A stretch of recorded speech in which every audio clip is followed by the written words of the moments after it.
Surgery కంటే hospital bill అంటేనే భయం. అదే మధ్య తరగతికి అందుబాటు ధరలో వైద్యం. Medistar hospitals. నమస్కారం, వెల్కమ్ టు ఐడ్రీ ధర్మ మార్గం విత్ విజిత కార్యక్రమానికి స్వాగతం.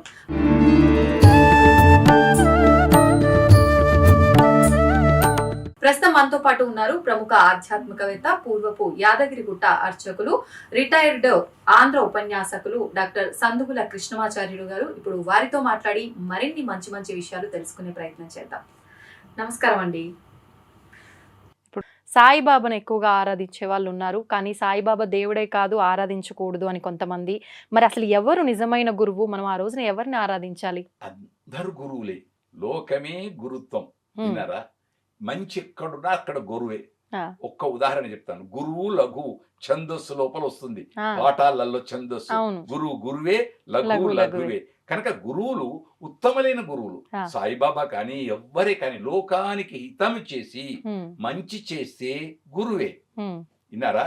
గురువు అనేవాడు ఏంటి? అజ్ఞాన అంధకారాన్ని దూరం చేసేవాడు. కనుక గురు పూర్ణిమ, దీనికే వ్యాస పూర్ణిమ అంటారు. ఇప్పుడు దీన్ని మనం వ్యాస పౌర్ణమి అని కూడా అంటాం కదా. వ్యాస పూర్ణిమ, గురు పూర్ణిమ, మనం ఎన్నో పేర్లు మార్చుకుంటున్నాం. కనుక వ్యాసుడు 18 పురాణాలతో మొత్తం సమస్తం వ్యాసుడు ఏది చెప్పాడో, వ్యాసోచ్ఛిష్టం జగత్సర్వం అని వ్యాసుడు ఏది చెప్పాడో అది ప్రపంచంలో ఉంది, నడుస్తూ ఉంది. వ్యాసుడు తప్పు చేయలేదా అనేవాళ్ళు కొందరున్నారు. అంత వేరు, అవి వేరు. వాటి మనం తప్పును చూడకూడదు ఎక్కడ కానీ. ఒకప్పుడు కాలువల నుంచి నీళ్లు వచ్చేవి, చెరువులోంచి పారుతూ వస్తుంటే పాఠశాలకు వెళుతూ దాహానికి ఆ చెడును పైన ఉండే ఆకులు అలములు అనేటి వాటిని తీసి దోషుడితోటి హాయిగా తాగి స్కూల్కి వెళ్ళి పాఠం చదువుకొని వచ్చేవాళ్ళం మేము. ఇప్పుడు మినరల్ వాటరు కొనుక్కోవాలి, ఓ దాంట్లో అనుమానం, ఇది ఎన్ని రోజులైంది, డేట్ ఉందా, ఎందుకు ఇదన్నీ అవసరం, ఎందుకు వచ్చింది? మనం పొరపాటు జరుగుతుంది, కాకూడదు. కనుక మనస్సు మంచిది కావాలి. గురువు అంధకారాన్ని తొలగించాలి. గురుత్వం గురువే, శిష్యుడి శిష్యుడే, లఘు లఘువే. ఆ అంధకారాన్ని తొలగించడానికి ఉత్తమమైన గురువుని ఎన్నుకో. అంతేవరకు ఏ గురువులు అనేది వద్దు మనకు. ఉత్తమమైన గురువు ఎన్నుకో. కనీసం ఆ రోజైనా గురు పూజ చెయ్యి. ఆ రోజైనా వ్యాస పూర్ణిమ నాడైనా గురువుకు దండం పెట్టు. ఆయన నువ్వు ఏ దేవుడు అంటావా, ఎవరంటావా, ఏమంటావా, ఎక్కడికి పోతావా, ఎవరికి పోతే వాళ్ళ దేవుడు. నేను పట్టుకున్నదే గొప్ప అని కాదు, ఏదైనా మన చూపును బట్టి ఉంటుంది. కనుక గురువు గురువే, అది గురు పూర్ణిమ. ఇప్పుడు తల్లి, తండ్రి, గురువు దైవం కన్నా ఎక్కువ అంటారు. అవును. వీళ్ళ ముగ్గురి విషయంలో కరెక్ట్ గా ప్రవర్తించిన వాళ్ళు భగవంతుడి సేవ చేయకపోయినా పర్లేదా? తులసిదాస్ చెప్పాడు కదా, మొట్టమొదటిది విన్నారా? నువ్వు గురువుకు మొత్తం ప్రాధాన్యం ఇస్తావా దేవుడికా? గురువుకే. అందుకే కృష్ణం వందే జగద్గురుం. కృష్ణుడు వందే జగద్గురుం. ఆయన జగద్గురు ఎలా అయ్యాడు? అది పెద్దది, చాలా విశేషమైనటువంటి ఎన్ని చెప్పినా తక్కువ కృష్ణుడి గురించి. కనుక అందుకోసం లోకంలో ఏముంది? రాముడు నడిచినట్లు నడువు బిడ్డ, కృష్ణుడు చెప్పినట్లు విను. 2 మాటలు చాలు గురు పూర్ణిమకు. గురు పూర్ణిమకు రాముడు నడిచినట్లు నడు. రామో విగ్రహవాన్ ధర్మ. తల్లిదండ్రులు, గురువులు వాళ్ళ యొక్క ఎట్లా ఏమిటి ఆచరించి నడిచాడో అలా నడువు. కృష్ణుడు ఎలా చెప్పాడు? భగవద్గీత చెప్పింది. కృష్ణుడు ఎలా చెప్పాడో అలా చెయ్యి. కానీ కృష్ణుడు వెన్న దొంగతనం చేశాడు, నేను ఇట్లా చేశాడు, నేను ఇట్లా చేశా అంటే తప్పు. ఆ ఆంతర్యం నీకు తెలియదు, కృష్ణ తత్వం తెలియదు. తెలిస్తేనా గొప్పది. కనుక గురువులు, అందుకోసం వ్యాస పూర్ణిమ దక్షిణాయనం, ఇది మంత్రకాలం అండి. ఈ ఆషాఢ మాసం వీటికి ఏంటంటే గొప్పది. యుద్ధాలకు లేవు. వర్షాకాలం, వర్షాలలో యుద్ధాలు ఉండవు. ఊర్లలో ఉంటాం, క్రిమి కీటకాలు వస్తాయి. వర్షం వచ్చిందంటే క్రిమి కీటకాలు వస్తాయి. ఎక్కడికి వెళ్లకుండా నదులు పొంగుతుంటాయి, కొట్టుకపోకుండా, ఎక్కడ లేకుండా ఇంట్లో ఉండి ఏం చెయ్యి? తిని పడుకోవడం కాదు, మంత్ర అనుష్ఠానం చెయ్యి. గురువు అంటే అది. గురువు ద్వారా అందుకున్న మంత్రాన్ని అనుష్ఠాన జపం చెయ్యి. మంచి పూజలు పుణ్యాలు సంపాదించుకో. ఆషాఢ శ్రావణ మాసాలు ఆనందాన్ని, చాతుర్మాస దీక్ష అని ఎందుకు పెట్టారు? ఇవి ఈ గురు పౌర్ణమి నుంచే ప్రారంభమా? చాతుర్మాస దీక్షలని ఇప్పటి నుంచి ప్రారంభం. వాళ్ళ నియమాలు. దీన్ని నియమాలు మళ్ళీ 1 నెలనా, 2 నెలల, 3 నెలల, 4 నెలల వాళ్ళు ముందు ఏర్పరుచుకుంటారు. ఆ దీక్షతో ఉంటారు. అప్పుడు ఇప్పుడు ఈ దీక్షలో ఉన్నప్పుడు వాళ్ళు ఆ ఊరు దాటి వెళ్ళటానికి శాస్త్రం. ఇప్పుడు వెళ్ళకుంటే ఎట్లా? అవును, కొన్ని కాలాలున్నాయి. ఆ కాలం శాస్త్రం చెప్పింది, ఈ కాలానికి శాస్త్రం అంటే ఎట్లా? మరి తప్పదా ఒక్క అంటే ఇండియానే కాదు కదా, ఉమ్, విదేశాలకు కూడా వెళ్ళాల్సి వెళ్ళాల్సి వస్తుంది. వస్తుంది. వెళ్ళాల్సినప్పుడు ఎట్లా, ఉమ్, విమానం ఎక్కను, నేను సముద్రం ఎక్కనంటే ఎట్లా? అవును. శాస్త్రం ఉమ్, ఉచితమా అనుచితమా నిర్ణయించుకునేది వాళ్ళే, ఎవరికి వారే. ఆ. కనుక 16వ పండుగ దాకా ఉమ్, 16వ పండుగ దాకా పెళ్లి కొడుకు, అవును. ఇప్పటిదాకా మాట్లాడుకున్నాం పెళ్లి గురించి, ఆ ఇల్లు దాటి బయటకు పోకూడదు. ఉమ్, ఫ్రెండ్స్ వచ్చారు, బయటకు వెళ్ళాలా వద్దా? వెళ్తాడు కదా. వెళ్తాడు, మళ్ళీ ఎట్లా? ఉమ్, అట్లెట్లా రా అంటే ఎట్లా? అవును. కనుక ఎన్నో ఉన్నాయి, ఉమ్, ఎన్నో నియమాలు చాలా ఉన్నాయి, హా, నియమాలు పుష్కళం ఉన్నాయి. అంత పాటించకపోవడం ఎవరి వాడికి వదిలేస్తే అయిపోయాయి. అంతే. ఎవరి వారి మనస్సుకు చాలు, ఉమ్, అంతే. అక్కడ వాళ్ళు పాటించారా వీళ్ళు పాటించలేదా ఒకటి. ఉమ్, అలాగే సంకష్టహర చతుర్థి, అవును. దానికి గొప్పది, ఆ, దాని పేరులోనే ఉంది అంతా. కష్టాలన్నీ దూరం చేసేటువంటి చతుర్థి. ఉమ్, ఆ చతుర్థి వినాయక చతుర్థి, విశ్వక్సేన చతుర్థి, ఏదో చతుర్థి. ఆ, దానికి ఆ రోజన్నా పూజ చేయి. ఉమ్, కష్టాలు ఉన్నాయంటే పూజ చేస్తావు, దండం పెడతావు. ఉమ్, సుఖం ఉంటే గుర్తురాదు, అంతే. కష్టం ఉంటే గుర్తొస్తుంది. కుంతి ఏం కోరుకుంది? ఆ, కుంతి ఒకటే కోరుకుంది. ఆ, ఏం కోరుకుంది? కృష్ణుడు నిర్యాణం కంటే ముందు కుంతిని అడుగుతాడు, నీకేం వరాలు కావాలో కోరుకో అత్తయ్య అన్నాడు. ఉమ్, నాకేమొద్దు, కష్టాలు తెచ్చిపెట్టాను, నిన్నటిదాకా కష్టాలు అనుభవించావు, మళ్ళీ కష్టం ఉంటే నిన్ను నేను ధ్యానం చేస్తాను. ఉమ్, కనుక అది గొప్ప. అట్లా పెద్దలది మనం పాటిస్తాం. కష్టం ఉంటే సుఖం తెలుస్తుంది, కారం ఉంటే రుచి, షడ్రుచులు, తీపి యొక్క వైభవం. రోజు తీపి తింటే కారం యొక్క వైభవం. అవును. మనం బేగం బజార్ పోతే మా మార్వాడి సెట్లు పెరుగు, పులుసు, కారం అవన్నీ వేసుకొని హాయిగా డబల్ రొట్టెను కలుపుకొని తింటారు. ఎందుకు తింటారు? అవును. వాళ్ళకి అన్ని తీపి రుచులు. ఎక్కువ, రోజు తీపి తింటారు కాబట్టి కారం రుచి ఎక్కువ. ఉమ్, మనం కారం ఎక్కువ తింటాం కాబట్టి తీపి తీపి రుచి కావాలి. ఎక్కువ. అన్నీ అంతే. ప్రేమ సుఖము ఇవన్నీ కష్ట సుఖాలు. ఉమ్, భార్య భర్త, చీకటి పగలు, చీకటి, ఉమ్, కష్టాలు సుఖాలు అన్ని ద్వంద్వమే. చూడండి మీరు, అవును. రెండే జంట ఉంటాయి పదాలు. అంతే. పూర్ణిమ, అమావాస్య, అవును. అంతే.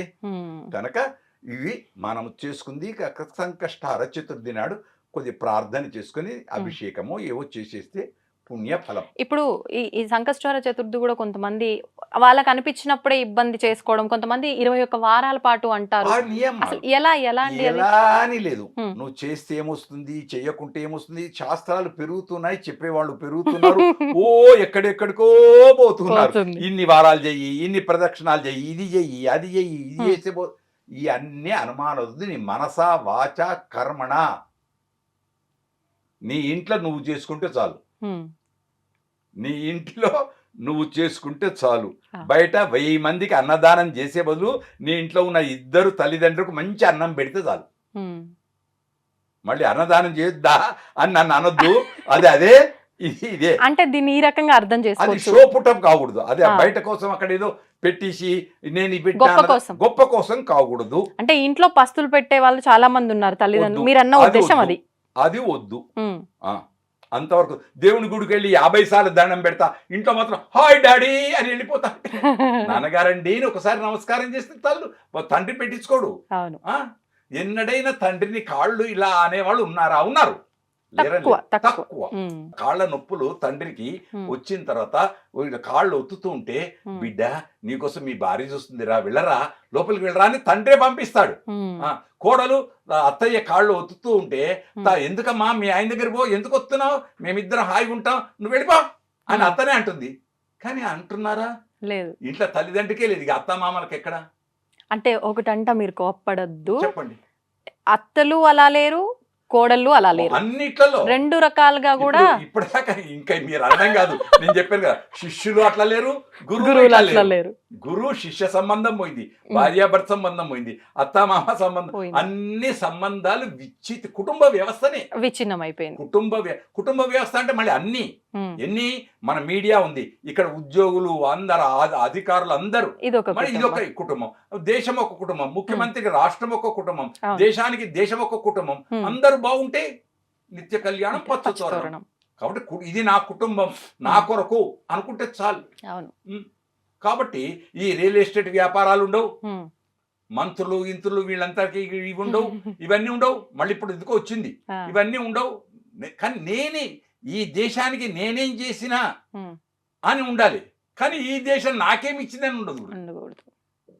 స్వార్థం ఉండకూడదు. స్వార్థం ఉండకూడదు. అది వెనకట ఉండే, ఉమ్, ఇప్పుడు తగ్గింది. అవును. ఇప్పుడు తగ్గింది. ఇప్పుడు ఎన్ని ప్లాట్లు కొన్నా, ఎక్కడెక్కడ కొన్నా, ఏమేమిటి దానికి రేట్ వచ్చిందా ఏమిటి, ఇది ఉండాలి, చెయ్యాలి. వ్యాపారమే, వ్యాపారం వద్దని కాదు, కానీ స్వార్థాన్ని కొంత తగ్గించుకోవాలి. తగ్గించుకొని తన కోసం నేనేంటి, నాకేంటి, నేను ఎంతవరకు అని పడుకున్నప్పుడు నేను ఈరోజు ఎన్ని తప్పులు చేశాను అని ఒక్కసారి ఆలోచించుకుంటే చాలమ్మా, అతడే దైవం. ఈరోజు నేను ఇన్ని తప్పులు చేశానే, రేపు ఈ తప్పులు చెయ్యను అనుకుంటే చాలు.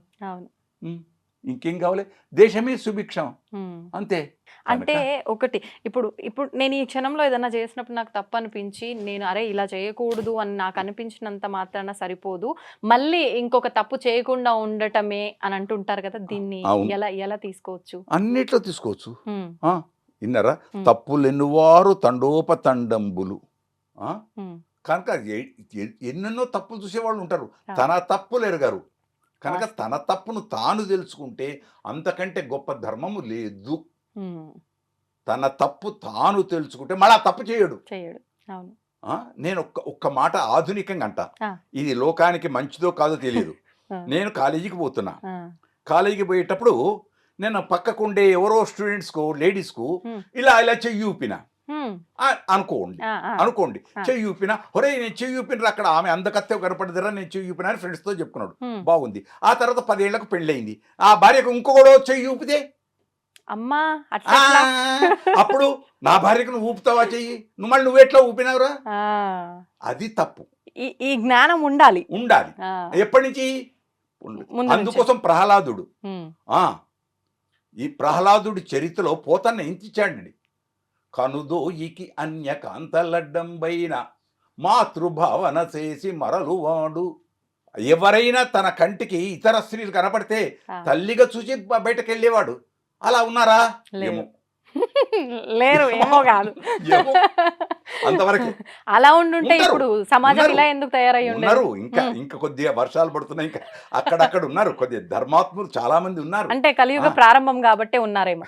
ఏమో కలి అనేది ఏమీ లేదు, మనదే, మన భావననే మనదే. ఉంటే కలి ఉండొచ్చు కాక, కానీ మనం సద్భావనాఖిలతో కూడుకుంటే అయిపోయాయి. మంచి భావాలతో ఉండాలి, మంచి భోజనం చేయాలి, మంచి నిద్రపోవాలి, మంచి దానం చెయ్యాలి, మంచి అంతా మంచే, అంతే. అంతకంటే మించింది ఏమీ లేదు. కనుక ఈరోజు మాకు ఈ అవకాశం ఇచ్చినందుకు మేము అనేక కృతజ్ఞతలతో మా ఈ మీడియాకు, ఈ సాంకేతిక నిపుణులకు, మా మేనేజ్మెంట్ వారికి, ప్రపంచానికి ఈ రాబోయే గురు పూర్ణిమ యొక్క శుభాకాంక్షలు, ఆ తర్వాత వచ్చే శ్రావణ మాసపు శుభాకాంక్షలు. ఇవాళ నిజమైన మంగళవారం, సర్వ మంగళంతో కూడుకున్న మంగళవారం. మీ అందరికీ అన్ని చేకూరుగాక, ముఖ్యంగా అందరం ఆరోగ్యవంతులమై ఉందుముగాక. కనుక ఒకసారి ప్రార్థనతో ముగిస్తాను. ఆ ధన్వంతరి నారాయణుడున్నాడే, ఆయన ఆరోగ్యాన్ని అందరికీ అందించుగాక. అక్కడక్కడ ఇక్కడ కేరళ నుంచి వింటున్నాం, ఏదో మళ్ళీ రుగ్గుమత అని అదని వింటున్నాం. కాబట్టి అంతటా కూడా ఆ రుగ్గుమతలు రాకుండా ఆనందంగా ఉందురుగాక. నమామి ధన్వంతరి మాదిదేవం సురాసురైర్వందిత పాద పద్మం లోకే జరా రుక్ భయ మృత్యునాశం దాతారమీశం వివిధ ఔషధీనాం. ఆ ధన్వంతరి నారాయణుడు సముద్రం యొక్క పాల కడల్ని చిలికినప్పుడు వచ్చే ఔషధులతో వచ్చిన ఆయనే అన్ని మెడిసిన్స్, మందుల చేత, ఔషధుల చేత అందరికీ ఆరోగ్యం ఇచ్చుగాక. జై శ్రీమన్నారాయణ, జై శ్రీమన్నారాయణ, జై శ్రీమన్నారాయణ. అమ్మ సోదరి, అనేక కృతజ్ఞతలు. మీరు వర్ధిల్లుదురుగాక, ఆనందంగా మా బంధువులందరూ ఆనందాన్ని పంచుకుందురుగాక. మంచి మాట్లాడదాం, మంచిని విందాం, పంచుదాం, మంచి చూద్దాం. సంతోషం. గాంధేయవాదంతో మంచిని చూద్దాం, మంచిని విందాం, మంచిని పంచుదాం. అది చాలా సంతోషంగా ఉంది నిజంగా. చాలా మంచి విషయాలు, చాలా చక్కటి వివరణ ఇచ్చారు. నిజంగా నేనేం లేదు, మా అమ్మ ఇచ్చిందో, మా గురువులు ఇచ్చిందో, పక్క వాళ్ళు చెప్పిందో, ఏదో 2 మాటలు ముచ్చట పెట్టుకునే అవకాశం లభించినందుకు కృతజ్ఞతలు. ధన్యవాదాలు. ప్రజలందరికీ క్షేమకరంగా వర్ధిల్లుదురుగాక, ఆనందంగా ఉందురుగాక. జయోస్తు. ధన్యవాదాలండి. తవ్వండి, తవ్వుతూనే శివలింగం. పరమాత్మకు జీవా సరే దాన్ని అట్లా కప్పేసేయండి, చూపించదండి. Krishna is there. మూర్తి పూజ కాదు, సాక్షాత్ బ్రజేంద్ర నందన భగవాన్ ఉన్నారు మూర్తిలో. ఏమీ ఆశించకుండా ఆరాధించే వాళ్ళు కూడా ఉన్నారా ప్రభుజీ? నిజమైన భక్తి అంటే మనకు తెలియదు కాబట్టి